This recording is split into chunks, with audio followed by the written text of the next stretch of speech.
मैं तो गोगोई जी से पूछना चाहता हूँ कि गोगोई जी पिछले 15 साल में आपने आसाम के लिए क्या किया।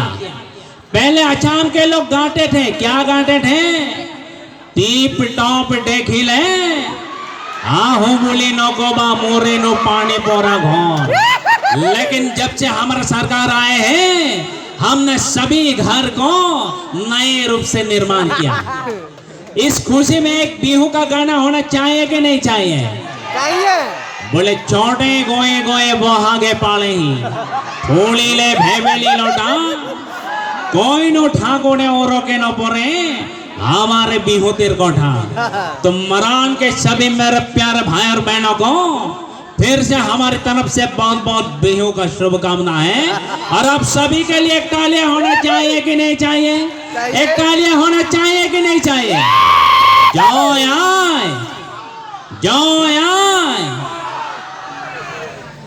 बिहुरे उत्साहर मजत अमेरिकार प्राक्तन